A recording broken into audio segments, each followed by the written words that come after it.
Welcome back to another episode of Backstage Chats with Women in Music. I'm your host, Thea Wood. Our next guest is a singer-songwriter with an evolutionary heart. Her story shines light on the meandering path that many of us often travel before finally committing to pursuing our deepest passions. An accountant and social worker by training, she founded nonprofits and other businesses with her husband, Dan. And while she couldn't muster the courage to audition for a voice class in college, she had the experience and grit to take a leap of faith and commit to singing career. In a music industry that ages women out of success by their 30th birthday, she took the challenge head on. Since then, she's released the appropriately titled pop album, No Going Back, and has committed to helping other women over 40 realize their musical dreams. She's hosting a Sing Out Loud performance retreat in Austin, Texas, for women who are ready to take a chance and pursue a singing career. Herizon Music Foundation is a proud partner of this event. She's the activist with a big voice, a big mind, and big aspirations of wiping ageism off the face of the music industry. Welcome, Lurleen Ladd. Thanks so much, Thea. It's wonderful to be with you today. Hi, thank you so much for being with us today, Lurleen. And it's a beautiful day here in Detroit. How's it looking over there in Austin? I got to tell you, it's really nice, kind of warm outside. We're feeling a little bit of spring coming, so it's very welcome. Oh, good. Yeah, actually, we've been feeling it here too, which is actually unusual for Detroit, but we'll take it. Right, exactly.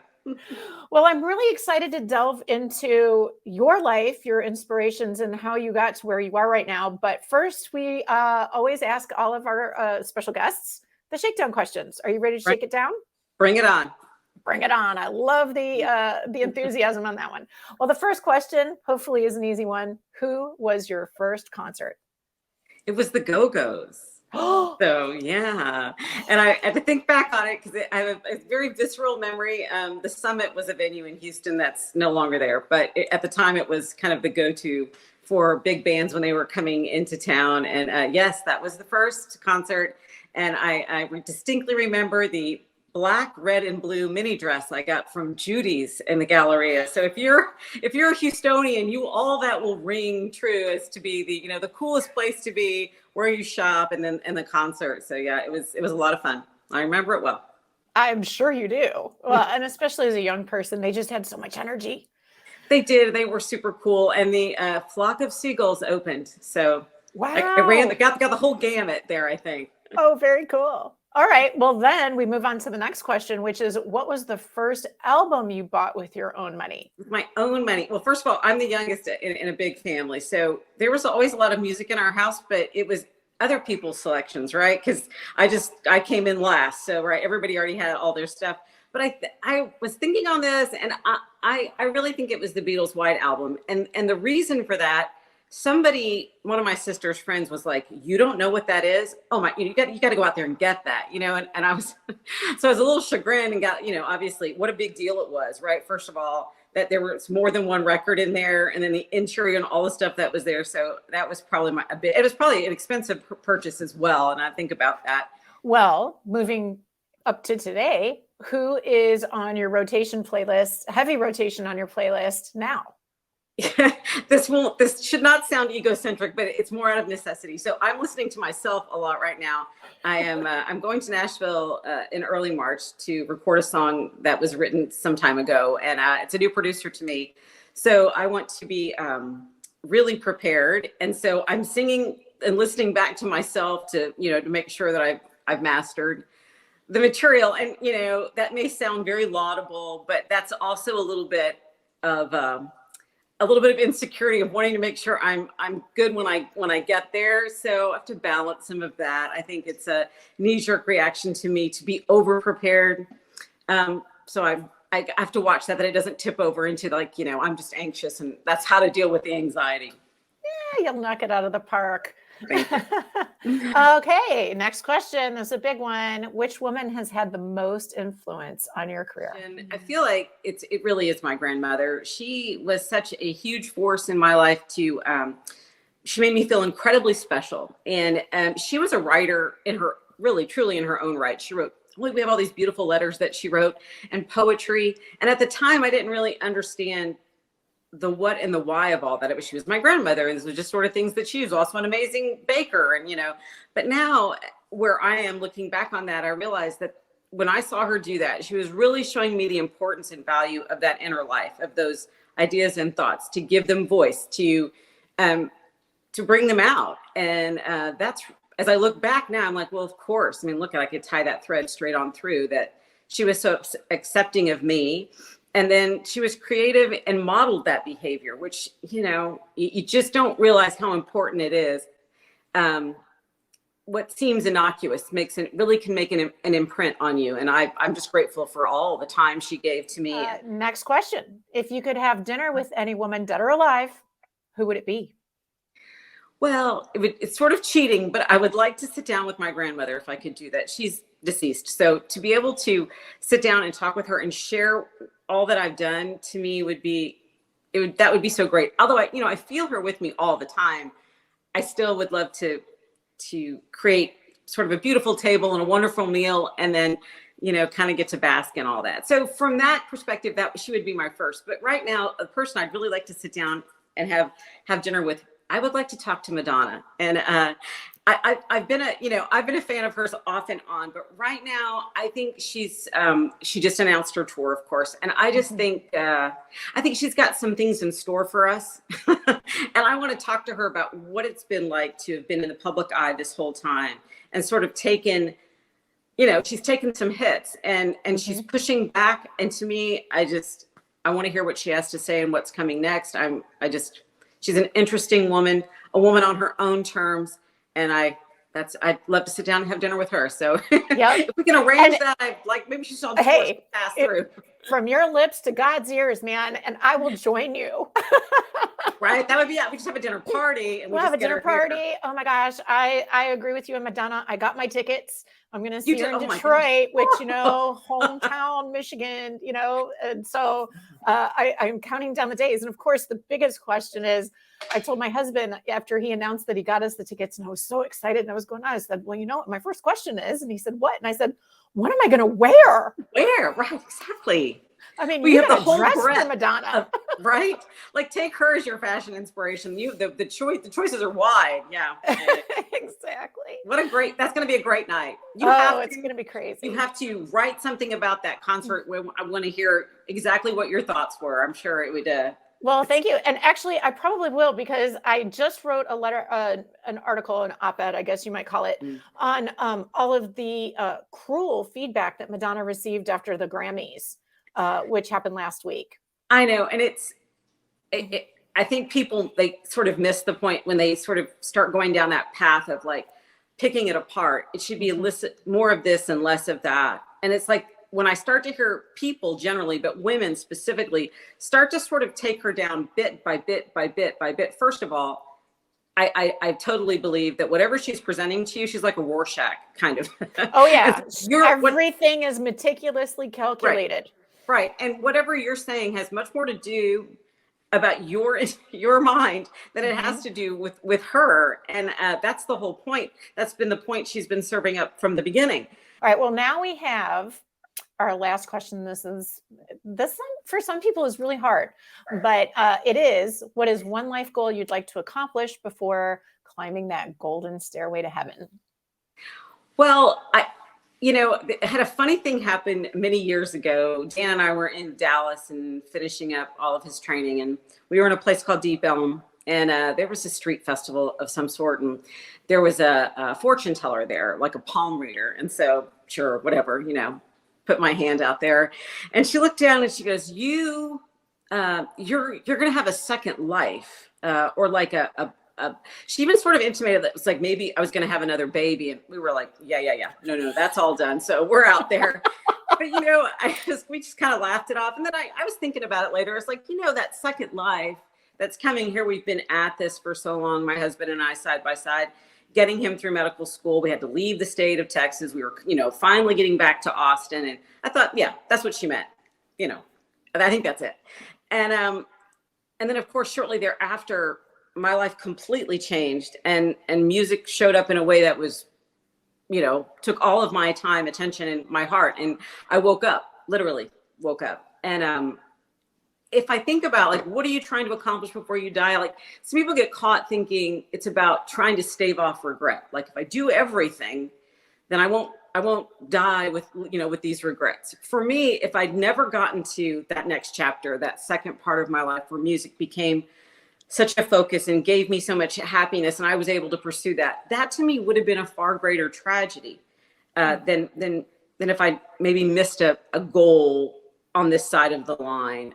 So for me, I'm not trying to invite any ill will on myself, but I'm just so grateful that I got here. That sort of that idea of like the worst day on this side is still better, than never having made it here. So I'm grateful on that front. Of course, I want to keep writing. That's so important to me, and to keep evolving as a writer, as a vocalist, and a performer. The chance to continue to improve is really what gets me out of bed every day. So I'd be pretty happy to keep doing what I'm doing. Well, what you're doing is fabulous, and making the world a better place. And we're going to talk a little bit about some of those initiatives, as well as your creative initiative, which to me is always for yourself. I mean, people talk about how, I didn't do this for the Grammy. Well, I hope not. I hope you did it for you. And we're back. We're here with Lurleen Ladd. She's from Austin, Texas, a singer and songwriter who is, I guess I would say, I won't say recovering, but I'll say reformed from a corporate career. Of course, involved with activism and a lot of entrepreneurialism with nonprofits and small businesses with your husband, Dan. But what I wanted to talk about first was kind of going back to young Lurleen. Sure. I wanted to know a little bit more about your childhood, because it wasn't always easy. And there were some painful times, physically and emotionally. And I was kind of hoping that you could share with people what that was like and how that shaped you going forward. Yes, I mean, when I talk about that time of my life, of course, it was very challenging to be so young and to be powerless in a situation where my father was an abusive alcoholic, had very explosive temper. I was the youngest of 6 children, and these were my step siblings. So I was just very, very small, and not knowing at that time that was not sort of normal. I mean, that was my existence every day, was to sort of deal with kind of these things would sort of erupt. Like there was really no way to predict when he was going to be flying off the handle. And that, as I certainly learned later in my career as a social worker, what that meant was that my body was getting a lot of trauma. And not only that, but just sort of that level of anxiety and hypervigilance that's kind of a normal response to that. And as I kind of came up through, grade school and high school and all that, there really wasn't a chance to recover from any of it. And I just sort of drug it all forward. And I just thought, I was the only one that was sitting around worried all the time, anxious all the time. And the beginnings of that now are quite obvious. But at the time, I made me kind of feel like a different kind of person, a different kind of kid, somebody who, as I've said, as anxious as I was, it would have been great if I just could have sort of sat in the back of the room and just didn't make no waves. I was just kind of could have been a quiet kid. But interestingly enough, that just wasn't the way it was. I kept somehow wanting to be out in front, which is crazy. I was sort of, I played sports. I was, as a pitcher on a softball team. That was my thing the whole time. So I was in a position where all the pressure was on me all the time. Do you think that it made you kind of like hyper self-aware? Maybe. I mean, there was just a drive. I felt like, it's funny. I did sort of feel like I had something to say, but it would have been infinitely easier if I had been quiet. Because I think that tension of like, I think I want to be out here. And at the same time being like, but hey, if I could just sort of hide in the back, maybe nobody will see me. There was a paradox. It was a push-pull. Yeah. And so I just sort of, I wondered about it. And then I had friends, I had friends who were, especially in high school, who were like in theater productions or like in choir or things like that. And the funniest thing that I thought when I saw that was like, well, that spot is taken. And so even if I wanted to do that, it's as if it was closed to me because somebody already occupied that space. And looking back now, I just see that there was a fallacy in thinking, because I could have tried, I could have pushed, but that reticence, that hold back, I know that that was part of me that was trying to keep myself safe. That a muscle that had gotten overworked all my young life was trying to keep me out of danger. And that meant, don't go out there too far. Don't put yourself that far out there. And so, you kind of accept those things in retrospect and understand that it was there for a reason. But it definitely kept me out of some experiences that I think might have moved me along. I said the worst thing would have been to have missed the opportunity to get to this place with music. It was so funny. It was like just out of reach, just one more step and I would have seen it. But at the time I couldn't. Right. Well, and it did affect you in a tangible way, in that you basically said, I don't have the courage to do an audition for a college voice. Which is so silly. I mean, I went to a small school, so it wasn't like, it was going to be some ordeal. And interestingly enough, that my two friends that were actually in the theater department at Southwestern, both of them were great singers. I mean, like, these are people, like, we'd have a cocktail party and like they jump up and start singing songs. And we're like that, so fearless in that regard. And he was like, just sing. Like, he made me sing Happy Birthday, just, and he was like, you got it. That's all you need to do. Just go to the professor and you'll be fine. And I completely bailed before I could even do that. And so I was really thinking about, I needed to be really good at it or perfect at it even to even try. And so when that kind of thinking's in place, it's really hard to get off square one. Yeah, it's paralyzing. Yeah. So what did you end up majoring in? I majored in sociology and then came out of undergraduate and worked at in the public health department at Williamson County, which is just north of Travis and Austin, and had a great career as a social worker. I worked in the jail. I worked everywhere. I got to really work with all different age ranges, maternal child health, which was great. And then ended up in home care and working in acute care and in hospitals, and then shifted over into healthcare operations and and business. I just really was excited about business.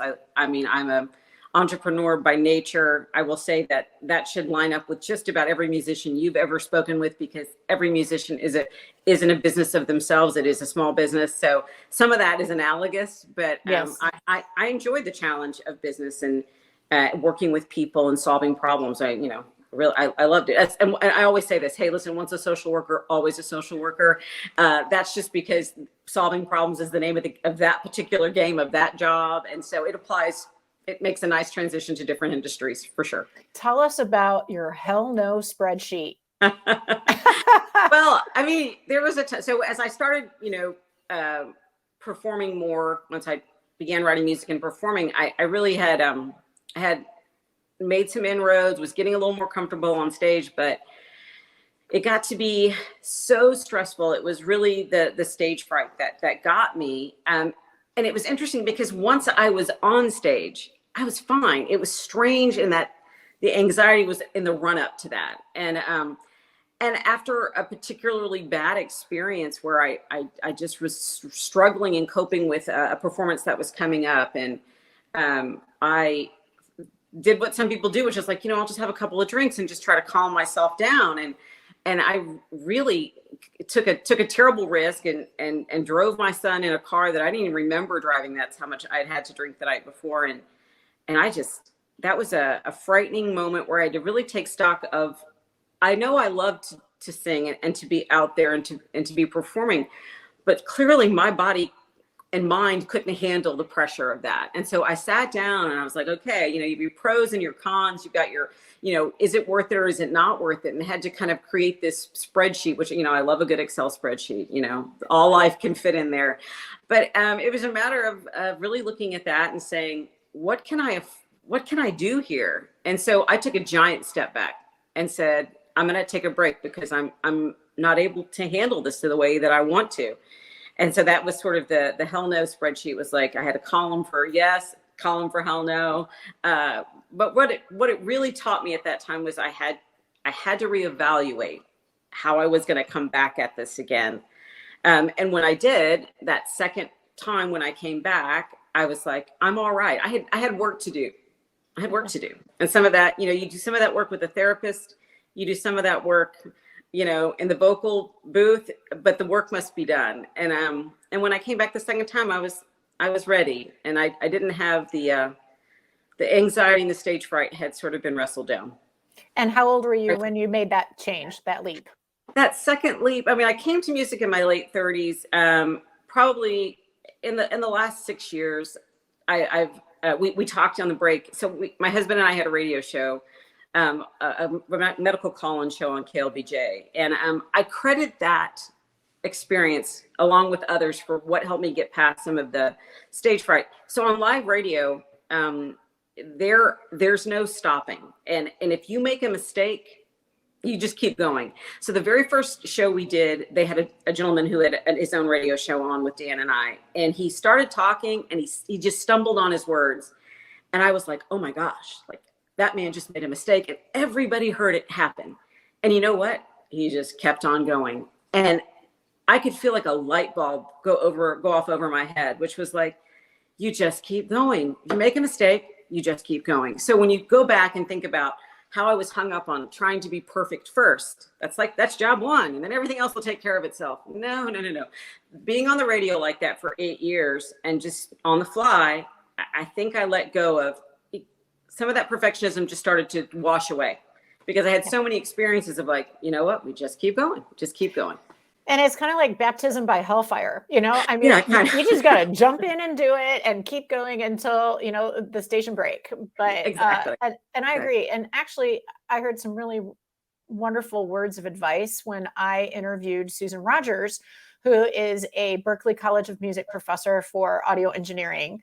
And she was also Prince's staff audio engineer for 5 years. Wow. And this was the very beginning of when I started interviewing people. And I interview everybody on my little laptop with my earbuds and, and GarageBand or StreamYard or whatever it may be. And I told her, I said, I'm almost embarrassed because you probably have the state-of-the-art studio that I could interview you in. And it's, we're sitting here in the beginning of a pandemic and I'm interviewing you over Zoom.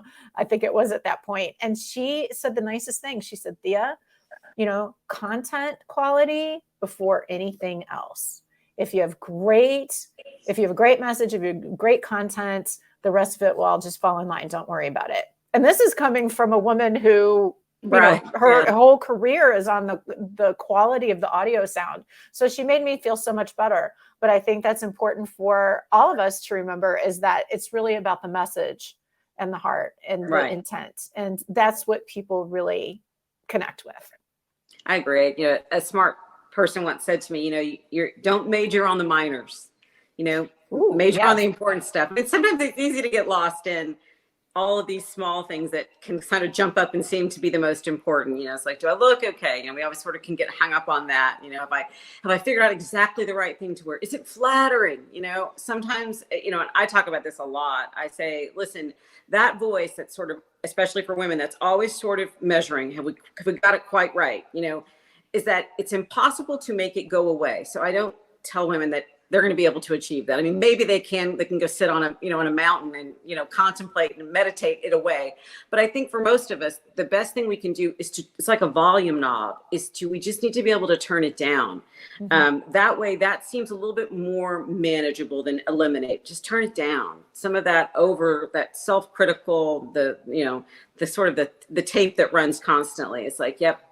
Can you turn it down? Even one notch, might be a step in the right direction for some folks, is to try to bring it in line. Well, and I think there's a perfect time to bring up your song, Walls v. Doors. Can we talk a little bit about that? Of course. Well, so my dad was an attorney, and I worked in that office. And so part of the reason why that title is Wall v. Doors is it's really walls versus doors. But in legal speak, they drop the S, so you're in the legal mind, I guess, a little bit. But for me, yes, when I wrote that song, that really was about making a choice when you see that obstacle. I mean, it could be a wall or it could be a door, and that choice is really, really up to us how that's perceived. And the willingness to be optimistic and hopeful. There's parts of that song that talk about the, the weight can be lighter, the things can be manageable. It's sort of that perception of the world as a good place, but it is about making the choice of how it's received.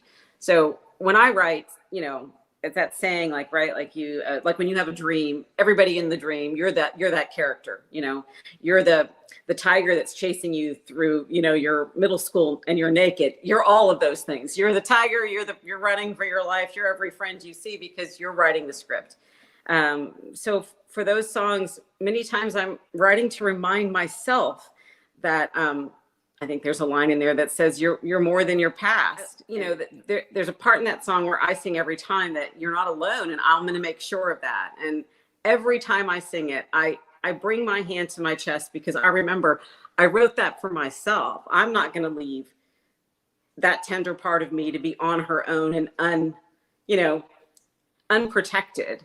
So people love that song. They tell me it's meaningful to them, and I love that. But for me, I got to remind myself every time, I'm not going to abandon you. I've got your back. And that's the most important part, but it bears repeating often. Often. And then, of course, as we age, the systemic obstacles, societal obstacles start to feel magnified. Especially in the music industry, where I wasn't kidding when I said they typically tell you you're kind of aging out of success by 30, which to me is horrifying, because I was 30 years old when I was finally just starting to get my stride in my career and living and growing in a way that I felt like I was really contributing.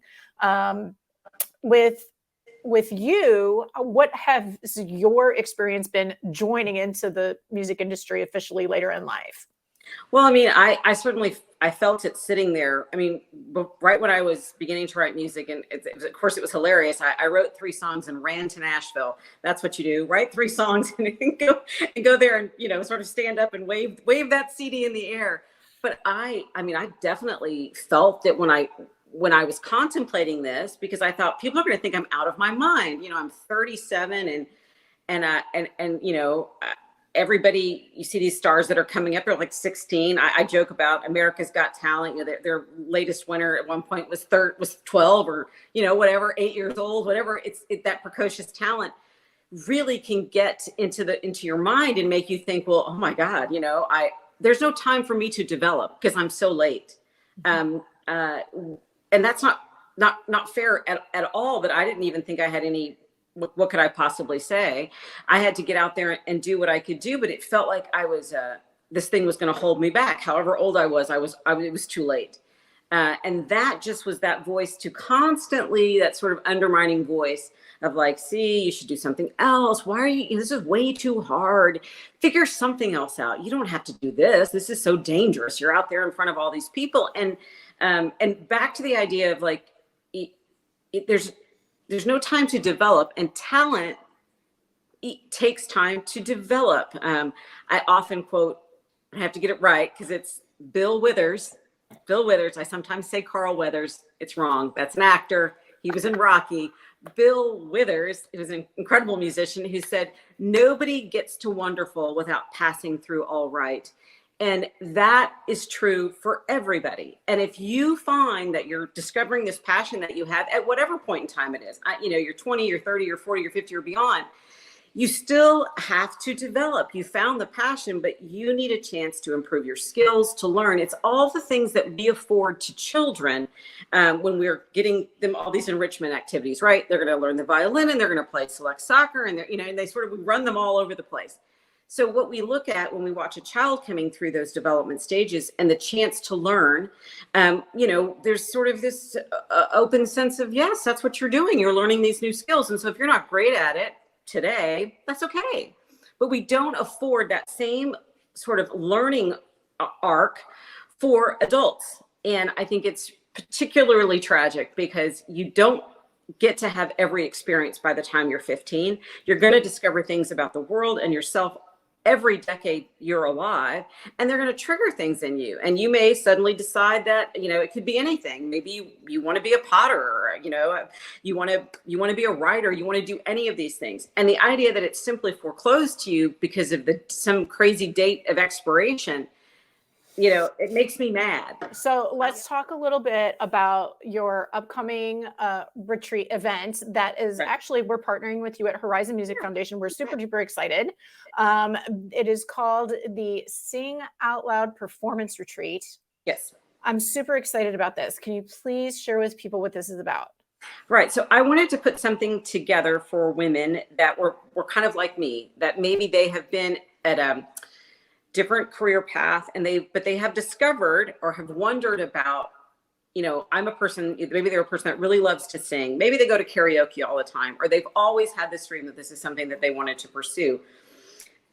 I had found over the last few years and working particularly with Marilee Garrett that something was so helpful to me was something called Sing Club. And what it was an opportunity to have a performance class. That's what it is. It's a performance class where feedback is given in a very secure and supportive environment. And what it did for me going through that experience month after month was my nervous system kind of settled down, and I was able to focus on what it was like to just stand up there and sing. And so the way it worked with my group is that we did that again on a monthly basis. And Marilee tried to get me to do it for 2 years. And I consistently said, oh yeah, I'll do that. Maybe I'll be there.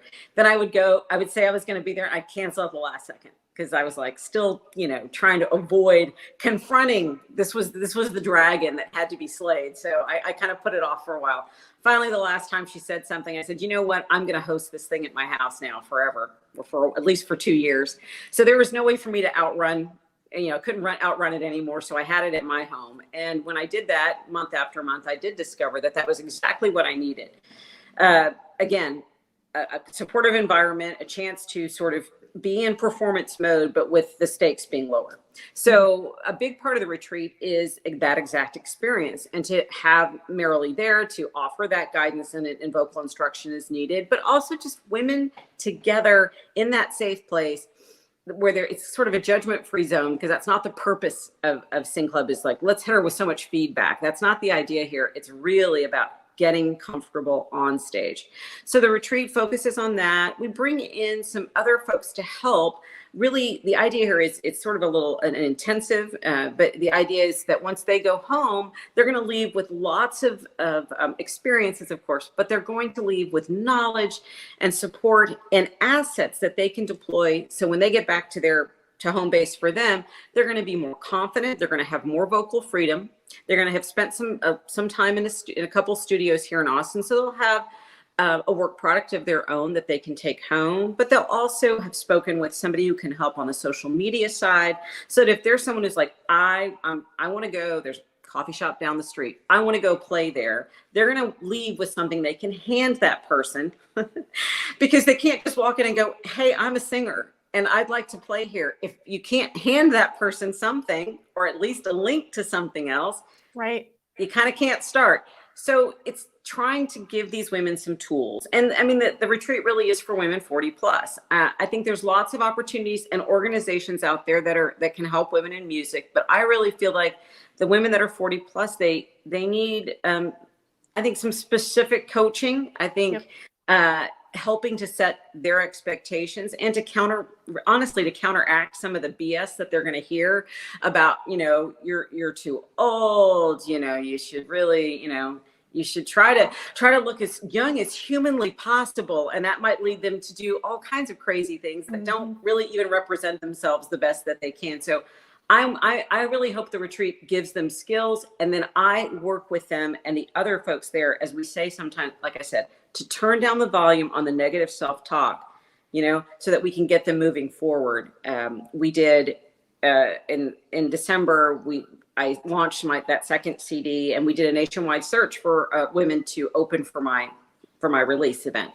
And I had a chance to talk to many women and hear their stories. And one of them in particular, she said to me, when I'm singing, I'm just so happy. When I'm doing any part of my music, I'm just so happy.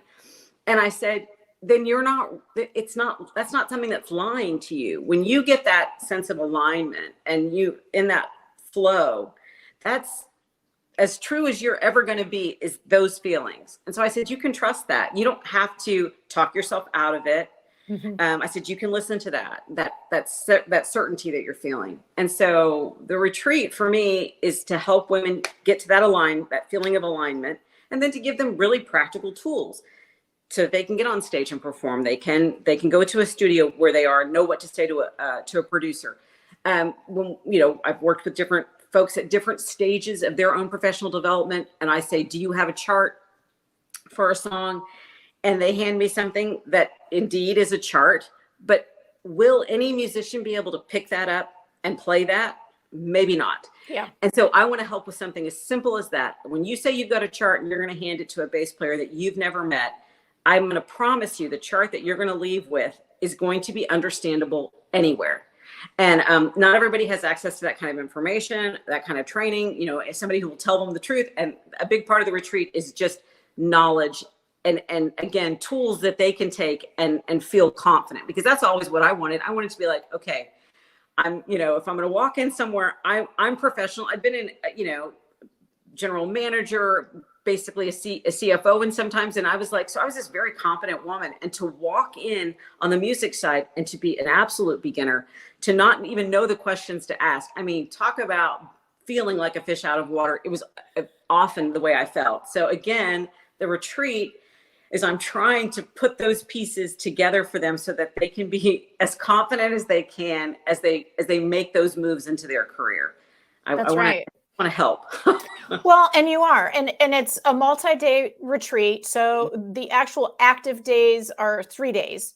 3 days, right? So in there's Sing Club in there. There's some great presentations, just like Thea will be there to talk about that sort of that self-image, what you're presenting when you're on stage. Then we do a whole studio day. We also have an amazing, some other creatives here in town that are going to talk directly longevity of career. And then there's a women's panel that we're doing a music panel for women 40 plus in the music industry. And that's going to be at Antone's, which is legendary venue in Austin, and a chance for the attendees to hear from women who have, had decades long career, and to get those women and other industry execs to say, what would you say to a woman who's starting, at 40, oh, heaven forfend, she's 42 and she's ready to start in the music business. What kind of advice should she be told? And that to me is about beginning a conversation from inside the industry, and that conversation hopefully will lead to some changes, because I think there's a greater sense now than there's ever been. And you sort of attribute it all to the pandemic, but I just think that women are taking stock in their lives, and deferring happiness is never a great plan. You don't get a rebate at the end. So I think they're willing to embrace that, and they're willing to take some risks. And to those women who are willing to do that around music, I want to support them. I want to provide them a path. I want to give them some insight. And that's a big push for me to help other women who are just like me. I agree 100%. And you touch upon a lot of really good points in that, especially of, you don't get a rebate. I mean, it's, if not now, when? Yeah. I think that the hardest thing is because, is that there's so much insecurity. I've never done this before, like you said, but also not having the tools, and an opportunity like this brings in the tools and the advice, and you can ask questions and have those questions addressed immediately. Versus maybe posting it on some board out there, and who knows who's going to answer, if anybody answers at all. My thing that I like to tell my image consulting clients is that once you have your visual message down and how you want to present yourself visually, because when we're intentional about that, we do send a very specific message to people, then you can relax. So when you have all these tools, thinking about the visual, having the technical tools, having the experience in the studio, having the mentorship and the take homes, then you have less to worry about. So you can really focus on your performance. Exactly. And that's the same thing, like as I worked with Lurleen, and certainly always want those vocal skills to improve. And as time goes by, they're just going to improve as you go along. But once they're at that muscle memory level, right? Or you do sort of relax a little bit when you know you have the tools at hand. And that's the same thing that you described. So we want to give them some building blocks. We want to follow them along. The idea here is that we would really build some community and support with the ladies that attend the retreat. Certainly, I think Herizon provides such a huge amount of support. I think you're moving in that direction of coming up underneath women to provide them with those opportunities, because there's so many facets to the business world, the business side of the music industry. So I'm all for helping them get started, but there's amazing organizations that kind of continue and lift them up from there. So there's a lot to be done. Well, sure. There is. And what I love about this retreat and a number of other programs that we're involved in, but this specifically, is that you can see all of these different groups coming together. And one of our core values is that collaboration beats competition. And that is how we see lasting change. That is how we start seeing the rising stars moving up and doing their thing, and support those who maybe it does remain a hobby. Maybe it is something that's not their full-time career, but it makes them happy. And we're up for that too. Can you do me a favor? And please, I mean, we've got a ticker here on our video portion because, hey, podcast land, we're also recording this in video on StreamYard. Woohoo! So you can check it out on our YouTube channel, the Herizon Music YouTube channel. But can you please let people know where they can get more information about the retreat? Absolutely. So you can go to my website, which is lurleenladd.com. And there is a button right there that talks about the retreat as well as the panel. So you can find out all that information. There's a way to submit. It's a small application for the retreat. And it's very simple. Give us a little bit of background on yourself. We'll do a little phone call and then be moving forward on that. But all the details and who our partners are, the industry people that you'll be working with are all on there, and give you a chance to sort of feel it out. And I, you'll find the information online, but always there's a way to reach out to me specifically, which is just fine. I'm happy to answer questions, and because I know some ladies that I've spoken to a few women about it, and they've been like, well, is it really? I'm not really sure. Is it exactly for me? And I was speaking with one of them who's working with a vocal coach. And I said, so it's hard, right? Some days when you're in there, it's challenging. And she said, yeah, but I love that anyway. And I said, that's it.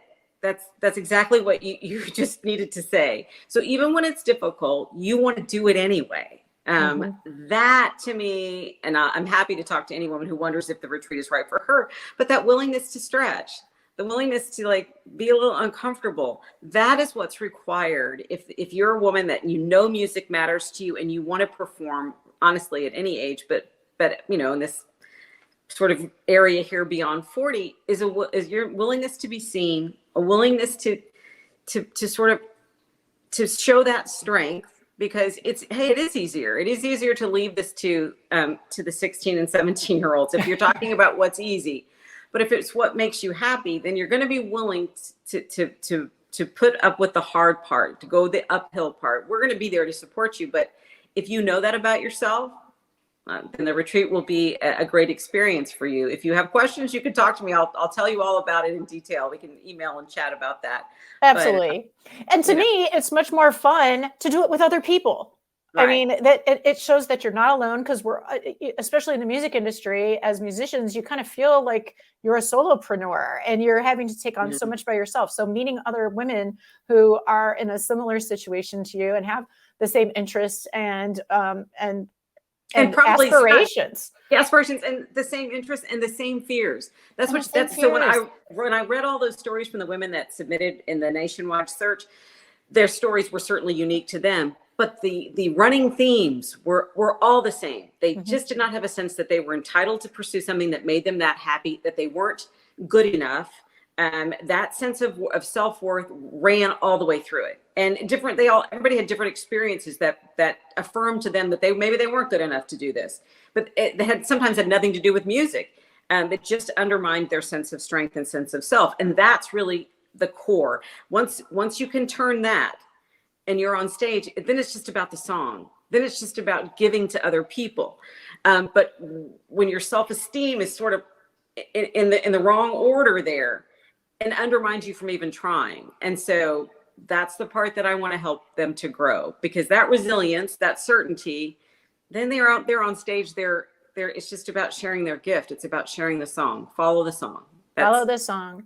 And as we wrap up, I want to ask, because we continue to keep these online for people to listen to and watch for as long as possible.